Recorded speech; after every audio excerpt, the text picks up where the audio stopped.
Ja, herzlich willkommen zurück. Und wie es jetzt nun sich entwickelt, haben wir viel Vorhaben. Immerhin mit den Briten. Wir verlegen jetzt unsere Flotten von Santa Cruz, was wir für uns jetzt hier einnehmen konnten. Und hatten uns ja eigentlich so ein bisschen versucht, auf die Spanier einzulassen, zum Beispiel hier in Kuba. Aber jetzt werden wir umswitchen müssen. Gibraltar gilt es sich jetzt zu holen. Da werden wir dann die ersten Flotten hin verlegen. Und wir brauchen natürlich auch hier oben Unterstützung, denn wir werden im späteren Verlauf versuchen, hier Seeblockaden aufzubauen und die Briten dann hier oben dementsprechend zu schwächen. Es wird aber ein ziemlich schweres Unterfangen, hier irgendwas einzunehmen. Da werden wir dann doch ein paar Schlachtschiffe mehr brauchen. Und zusätzlich zu müssen wir natürlich hier auch noch tätig werden. Und da werden wir uns jetzt diese Halbinselgruppe oder diese Inselgruppe hier noch holen, damit wir das hier zusammengeschlossen kriegen. Und werden danach nach Nordborneo gucken, damit wir das hier geschlossen kriegen. Und werden versuchen dann die Briten hier noch rauszunehmen. Inklusive dann Singapur. Und müssen uns dann auch nach Burma auch noch orientieren. Also wir haben viel vor, damit wir hier Laos zusammen mit Burma haben und dann Laos hier quasi nicht ja, abgegrenzt ist vom Meer und vom Supply und werden dann mal schauen. Aber Indien wird schon schwierig. Aber auch in Afrika, wo wir jetzt relativ wenig Schiffe haben, hier werden wir uns dann auch das eine oder andere dann überlegen müssen. Zum Beispiel wäre es gut, britisch Somaliland zu kriegen. Einfach weil wir hier in die Meerenge der Roten See reingehen und dann dementsprechend auch Blockaden aufbauen könnten. Man sieht ja jetzt hier, fahren hier die Spanier, wie sie wollen, durch. Und das müssen wir dann irgendwann mal zumachen, aber das wird noch schwierig. Und momentan haben wir jetzt noch einen Konvoi hier in Afrika, den werden wir jetzt versuchen abzufangen. Das sollte aber ganz gut klappen und ich denke, wir werden uns hier das Schlachtschiff der Briten holen mit den 7 Transportern. Und da werden wir jetzt gleich mal reingehen. Mal schauen, ob wir dem ein bisschen wehtun können oder die uns dann wehtun.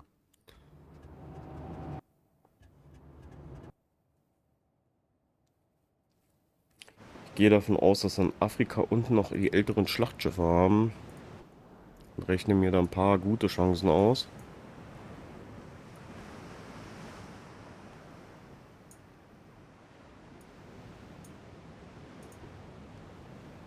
Und wir werden mal schauen, ob wir irgendwie die Möglichkeit haben, hier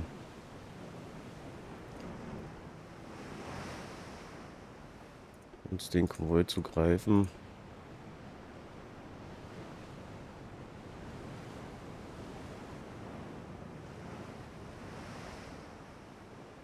Da ist er. Das wird wahrscheinlich das Schlachtschiff sein, was wir jetzt gleich sehen. Ja, das ist schon das Schlachtschiff. Das sieht doch moderner aus, als ich dachte.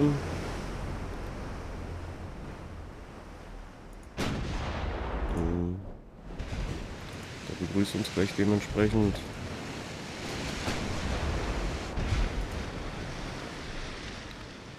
Mal gucken, dass wir hier ein bisschen die Richtung immer ändern. Ja, der trifft uns dementsprechend. Oh, die sind schon, also von der Zielführung her selbst, ziemlich gut.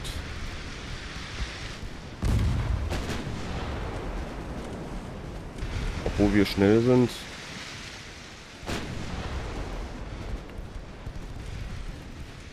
Ja.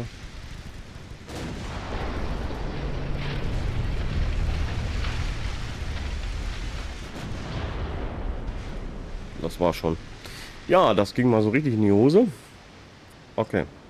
Also wir werden mit schweren Kreuzern gegen die Briten nicht ankommen. Die Schlachtschiffe treffen einfach zu gut. in ihrer Forschung wahrscheinlich mit den Kanonen schon ziemlich weit. Aber dann wissen wir das jetzt auch. Und ohne Schlachtschiffe kommen wir bei diesen Konvois wahrscheinlich nicht weiter.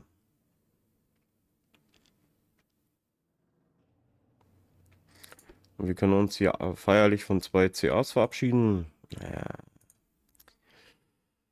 aber ja, dann ist das so. Das heißt, wir werden auch dementsprechend schlachtschifftechnisch aufrüsten müssen. Wie stehen die Briten? Wie viele Schlachtschiffe haben die? 15.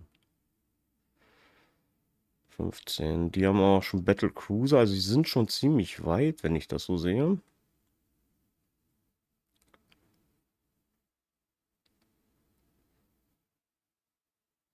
Aha, aha, aha. Technologie ist aber denen auch sehr fortgeschritten. Okay, das, wie gesagt, das war mal nicht so toll. Dann gehen wir mal in die nächste Runde. Und gucken mal, dass wir dann unsere Gruppen dementsprechend rangezogen kriegen. Wir sehen auch schon, die haben sogar schon U-Boote. Und wir haben noch nicht mal Wasserbomben. Das wird dann dementsprechend schwierig.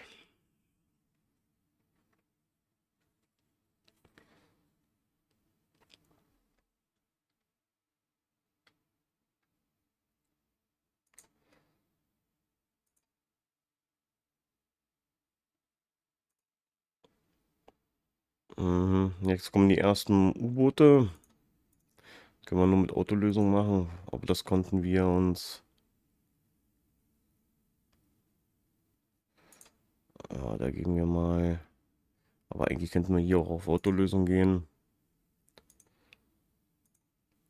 Feuerleitanlage TNT2 haben wir endlich.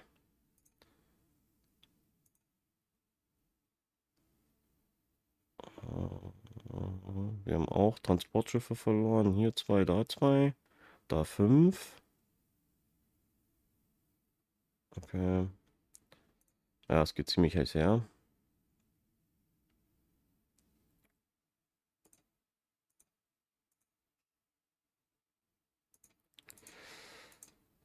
Ja, bewegt sich natürlich dementsprechend was.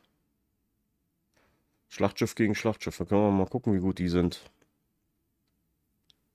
Das nehmen wir doch auch gleich noch mit.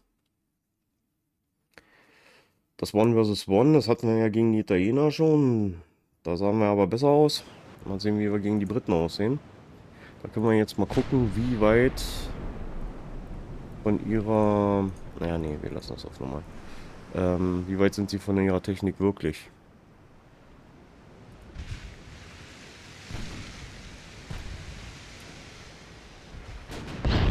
Ja, da sitzt du schon. Also treffsicher sind sie, das muss ich denen lassen.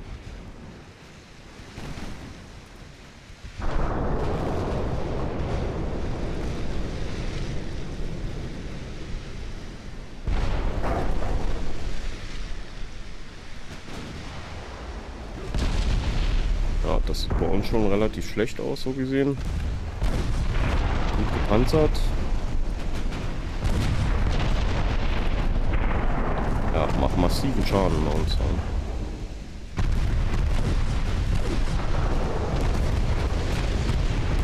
Aber wir können auch austeilen. Da fliegt dem der Turm weg. Das war wichtig. So, wir haben richtig Schaden hinterlassen. Bei uns geht es einigermaßen.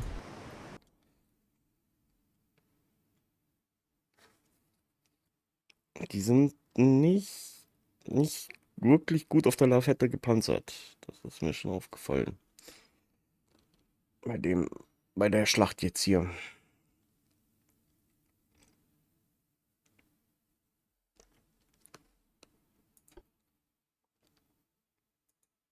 Wir haben leichte Schäden davon getragen. Konvoi. CA, TB. Der ist jetzt auch nicht schlecht bewaffnet. Mit 3x2. Jetzt ist die Frage. Schweden. Die sind alle ziemlich schlecht. Das andere sind CLs. Ich glaube, das wird nichts. Wir haben hier noch eine Schlacht. Die Kurve CA gegen CA. Unser CA war an Rumpfdefekte, also angeschlagen. Und er aber auch. Na, dann nehmen wir das. Nehmen wir das doch an. Dann hatten wir jetzt quasi direkt schon die Schlacht der Battleships und der Schlachtschiffe und die Schlacht der schweren Kreuzer. Jetzt müssen wir mal gucken, wo er steckt. Südwesten, sagt er. Was wäre da lang? Mal gucken.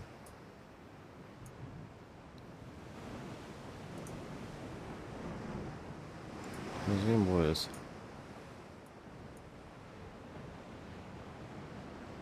Und dann können wir mal gucken, wie fit denen ihre Kreuzer sind.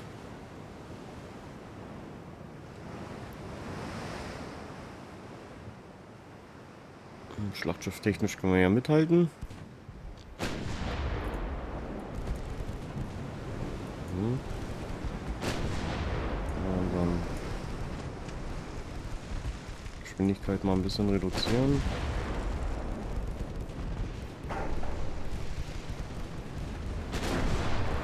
Und nicht wirklich gut gepanzert. Wir kommen immer wieder durch. Ah, jetzt steht dann im ungünstigen Winkel zu uns.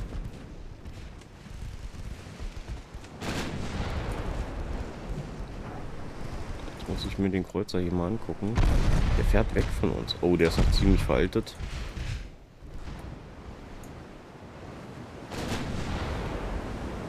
Mal ruhig mal ein bisschen näher ran.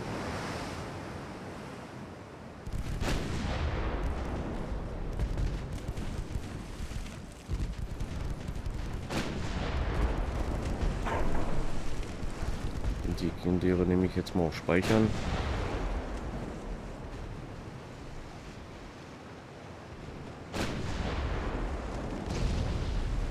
Oh, der hat jetzt schweren Treffer gekriegt. Schon mal gut. Kommt jetzt auch zu uns näher ran.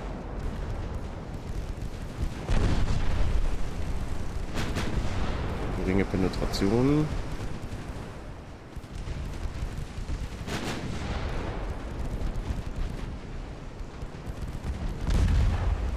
Ja, er hat jetzt gesessen bei uns.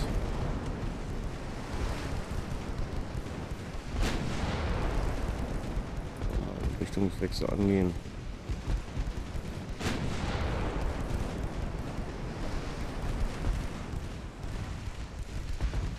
Wir uns jetzt keine Breitseite mehr zeigen.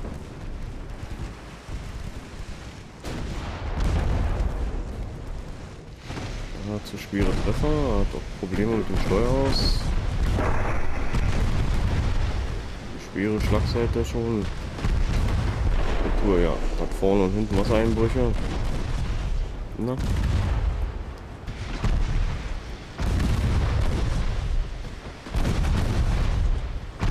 Ja, jetzt hat er uns auch ziemlich heftig getroffen. Der Torpedo läuft auch an.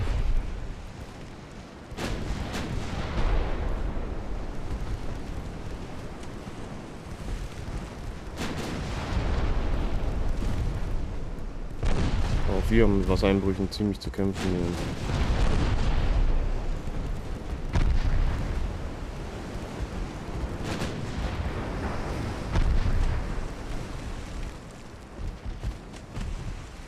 Versinkt uns doch nicht noch etwa. Motorschaden. Gut, dass wir noch eingedreht haben. Aber ja, der macht massiven Schaden. Das war gut schlecht. Das war ganz schlecht gerade. Da flog uns der Turm weg. Zum Schluss hat er uns besiegt. Die Panzerung hat nicht gereicht. Aber eigentlich haben wir hier auch massive Schäden gemacht. Aber ja, unsere Kreuzer müssen wir echt... da müssen wir uns was einfallen lassen. Die sind echt schwach auf der Brust mittlerweile. Und... Wir wollen ja nicht mehr die Wurst vom Brot.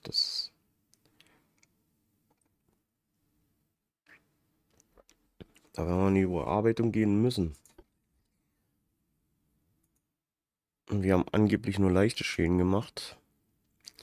Wie gesagt, den Konvoi können wir dann dementsprechend auch knicken. Und wir müssen uns dann im Schiffsdesign langsam aber sicher Sorgen machen.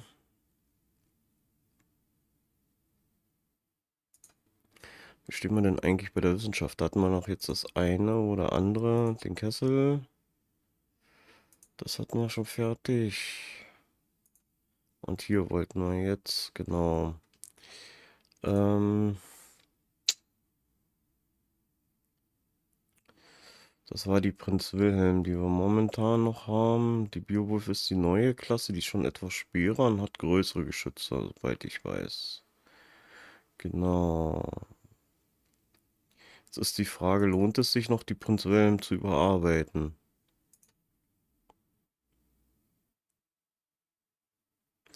Und wie lange fallen dann unsere CAs aus? Denn größere Kaliber werden wir hier nicht drauf kriegen. Davon können wir ausgehen. Und wir sind jetzt schon bei 2 Monaten Nachrüstzeit. Hier ist nicht viel passiert. Hier ist nicht viel passiert. Bei den Babetten ist nicht viel passiert.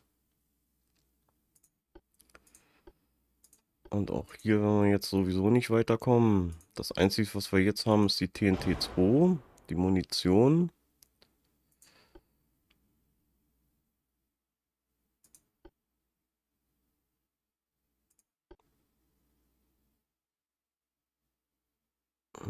Die Waffengrundgenauigkeit ist hier natürlich besser, aber hier sind wir nirgendwo, wo ich sage, da sind wir wesentlich besser aufgestellt.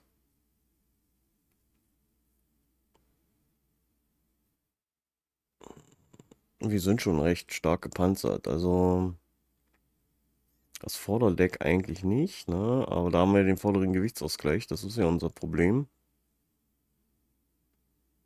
Und der Vordergürtel auch dementsprechend schlecht gepanzert. Hm. Aber ich denke, wir werden hier nicht mehr so viel reißen, dass wir in der Muttereffizienz kommen wir da auch nicht weiter.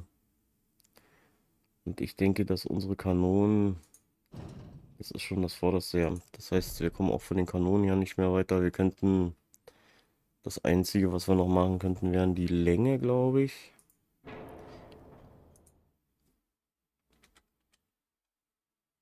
Mhm.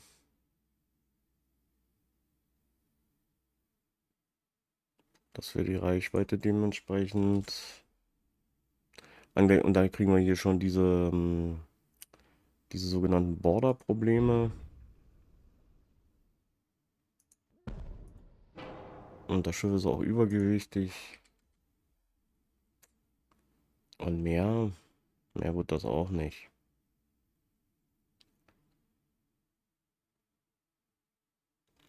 Das Gute ist, wir sind ein bisschen im Achtern-Ausgleichsgewicht jetzt. Ich weiß nicht, nee, das ist so das Maximalste, was wir nach hinten verschieben können. Das wird das Vorderdeck vielleicht und den vorderen Gürtel. Dass wir den jetzt ein bisschen größer machen können. Weil er hat uns ja vorne wie Butter penetriert. Das 2 Monate, ja gut, wir speichern das jetzt immer erstmal ab. Aber ich wüsste auch nicht, dass wir jetzt überhaupt neue, weil wir haben ja das eine neue CA, das etwas größere schon gehabt, aber auch in den Dreadnought-Klassen sind wir noch nicht weiter. Und der Large Armored Cruiser, das war der mit 13,5 Tonnen. Ähm, Das ist aber ein anderes Modell, wenn ich das sehe.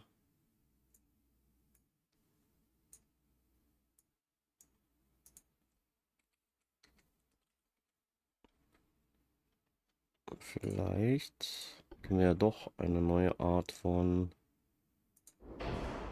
Kreuzern aufsetzen? Das ist halt die Frage.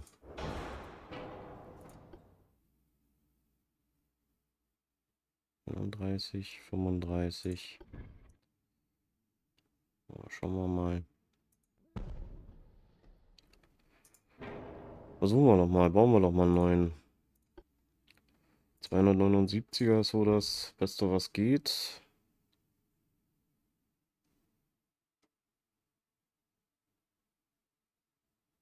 Weiter vor geht's nicht. Den Turm können wir auch nach unten setzen. Und wir dürfen ein paar Betten bauen.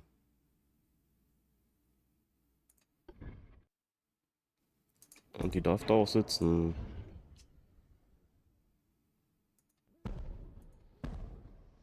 Das heißt, wir können auch geschütztechnisch uns ganz anders aufstellen. Da sitzt, muss schon da sitzen, ne? Ja. Aber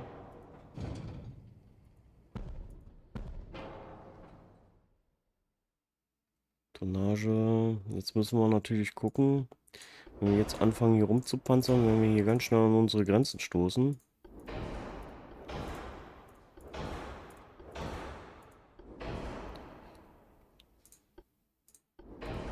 Alpöl. Jetzt sind wir mal induziert und die G-Turbinen rein.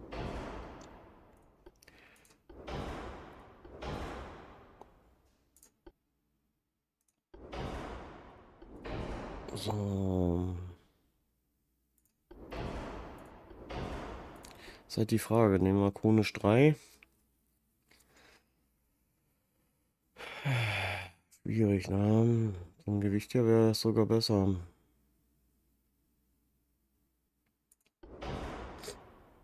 Versuchen wir es mal. TNT 2. Ja, mit Kordit werde ich irgendwie nicht warm. Hier haben wir mehr Projektilpenetration. Schwere Granaten.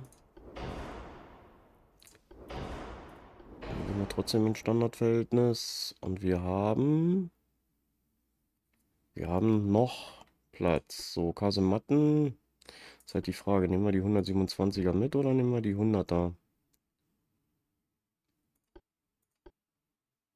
Hm. Ich werde mal die 100er nehmen.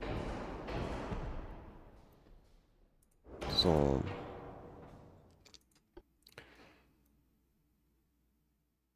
Marke 3. Marke 3. Marke 2.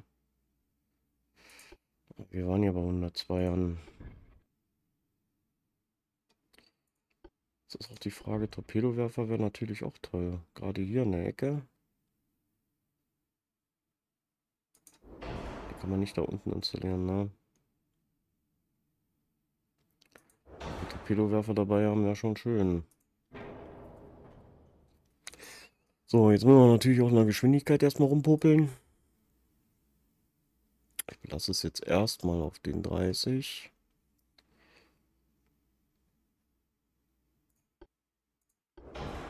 19 Zoll. Nehmen wir aber mal schnell. Was haben wir denn da? 4,4. Standard. 6,7. Bleiben wir doch bei Standard.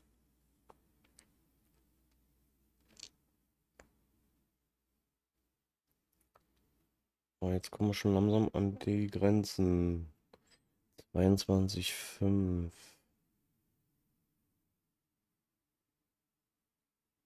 Das könnten wir eigentlich direkt so lassen. Die 100. Habe ich jetzt doch 127er unten eingebaut? Ich dachte, ich hätte die 102er genommen. Ja, dann bleiben wir bei den. Vielleicht bei den 127er mit 8 Kilometern Reichweite. Wie viel dürfen wir? 12. Dann sind wir bei 10. Jetzt ist die Frage, kriegen wir das hin?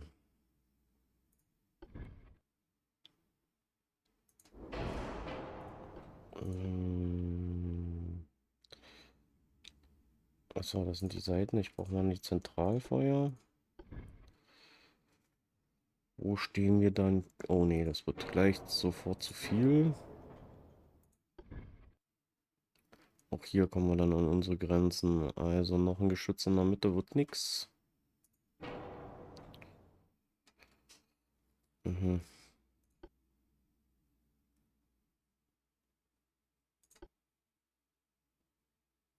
Da sind wir bei Marke 2. Ja, die 127 sind hier auch Marke 2, ne? Und da sind wir schon Marke 3. Bei den Kasematten sieht das genauso aus. Also werden wir uns doch ein bisschen für eine leichte Variante entscheiden.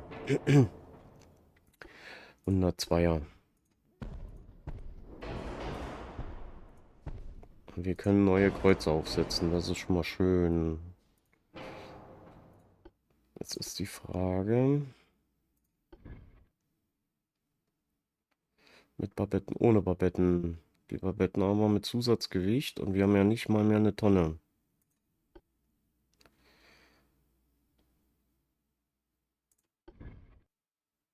Die können wir gar nicht an der Seite installieren. Nein. Also dann ohne.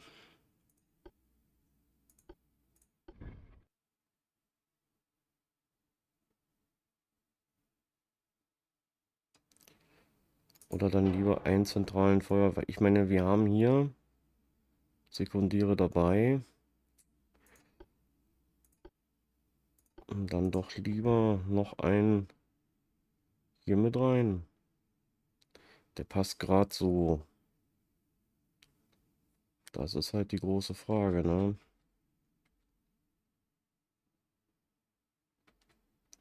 Ein bisschen Platz lassen.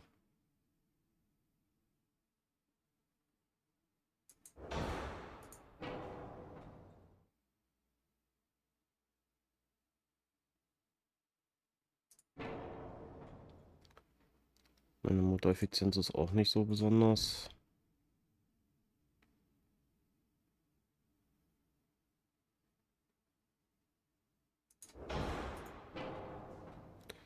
Da sollten wir schon gucken. Wo stehen wir? Bei 30 Knoten.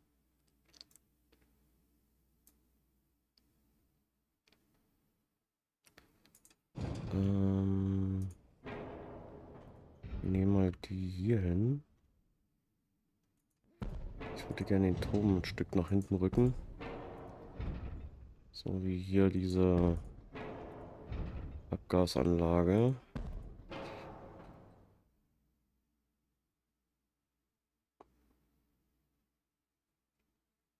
Und dass wir dann vom Gewicht her etwas besser stehen. So, wir haben hier 0 und da. Wir schauen mal, aber ich denke 12 wird das Maximale sein, ja.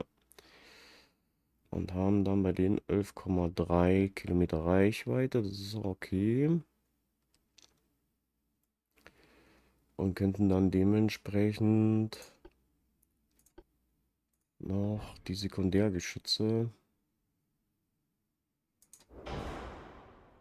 aufbauen.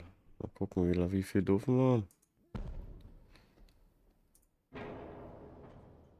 Ja, und können dann jetzt vielleicht noch nachpanzern. Aber nicht viel, ne? Wir kriegen nicht mal ein 50er Hauptdeck hin. Wir sind fast gar nicht gepanzert. Das macht das Ganze jetzt wesentlich schwieriger.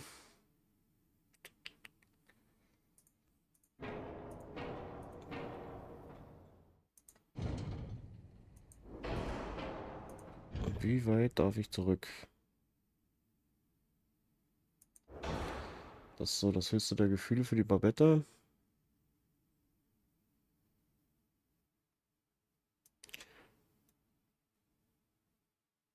Mhm. Vielleicht ziehen wir das Ganze doch ein bisschen zusammen, damit wir vom Gewicht her ähm, Na, na, na. Was hat er denn jetzt gemacht? Na, der ist ja lustig.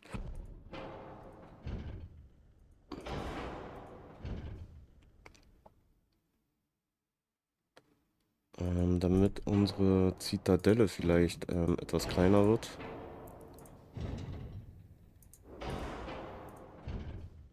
Und dann muss ich natürlich dann mal schauen, wie wir das mit der Gewichtsverteilung machen. Wesentlich leichter werden wir nicht. Das sehe ich schon. Da lässt er mich nicht. Okay.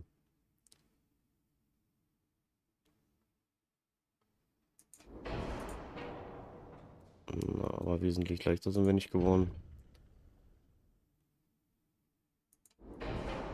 Das ist alles sehr hecklastig.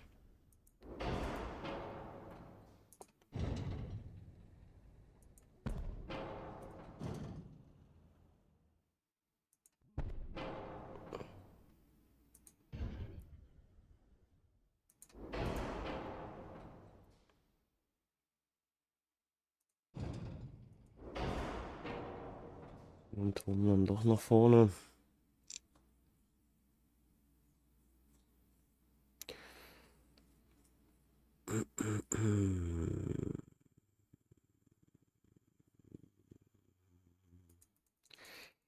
Ich würde schon gerne das Vorderdeck wenigstens ein bisschen panzern. Und dann werden wir jetzt auch das Problem kriegen, dass wir nur die Torpedowerfer haben. Ja, schwierig.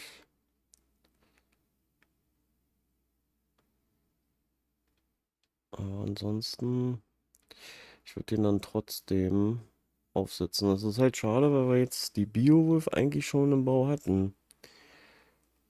Und wir jetzt eigentlich das erste Mal so richtige Kreuzer bauen können. Aber wir nehmen den.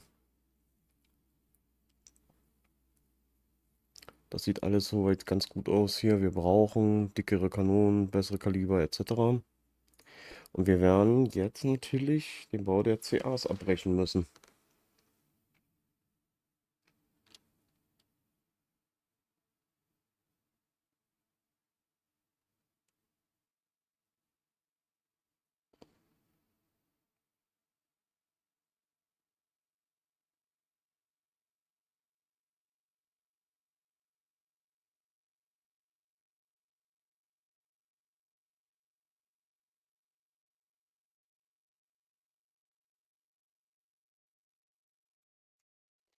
Ja. Die wird. Die haben wir ja erst aufgelegt eigentlich. Aber ich denke, wir müssen mit dem Bau von der anfangen. Da kommen wir nicht drum herum. Die werden wir nochmal umbauen müssen, aber es wird. Ähm, wir werden keine Chance haben. Dementsprechend muss ich jetzt mal gucken, weil wir sind eigentlich schon im Bau der CAs. Die CLs lassen wir mal, aber in 14 Monaten. Wir können es noch abbrechen, ohne dass wir jetzt. Das sind zwar schon 44%, aber ich denke, wir werden das neu auflegen hier. Und dementsprechend das rausnehmen. Und die dann ja, löschen. Und wir werden, ich denke, die Prinz Wilhelm jetzt auch aussortieren. Die bringt uns einfach nichts mehr. Ein paar sind noch auf dem Meer, aber es ist auch geltlich dann. Es sind noch ziemlich viele im Einsatz. Aber wir werden nicht drum herum kommen, hier die neue Klasse aufzusetzen. Und wenn wir jetzt sehen, also der Umbau der Prinz Wilhelm ist relativ teuer schon. Da ist es besser, dann direkt neue CAs mit neuen Kanonen aufzubauen, die dann dementsprechend auch wesentlich mehr Firepower haben. Und davon werden wir aber einige brauchen. Jetzt müssen wir mal gucken. Unser Haushalt müsste es eigentlich hergeben. Und wir setzen die jetzt auf. Und ich denke, im Schiffsdesign werde ich jetzt die Prinz Wilhelm. Die werden wir jetzt hier rausnehmen. Das macht keinen Sinn mehr. Das auch die Arminius-Klasse, da werden wir nicht mehr weiterkommen. So wie das italienische Design hier so veraltet, dass wir das löschen können.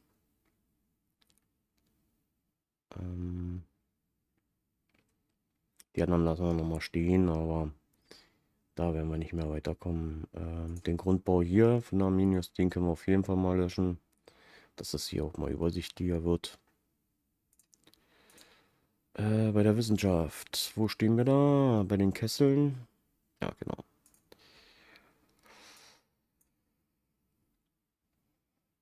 Und dementsprechend müssen wir dann irgendwann mal gucken. Bei den Schlachtschiffen ist es halt so, mit dieser Dreadnought-Klasse werde ich einfach, habe ich ja schon gesagt, werde ich nicht warm. Ah ja, bei der Politik können wir jetzt noch mal gucken. Da warte ich mal, bis wir da einen neuen Rumpf kriegen. Mal gucken, Gibraltar, vielleicht kriegen wir Gibraltar. Mit ein bisschen Glück, damit wir hier diese Enge dann kontrollieren können. Und hier oben, ja, das wird noch eine Weile dauern. Noch sind wir im Plus, das passt auch.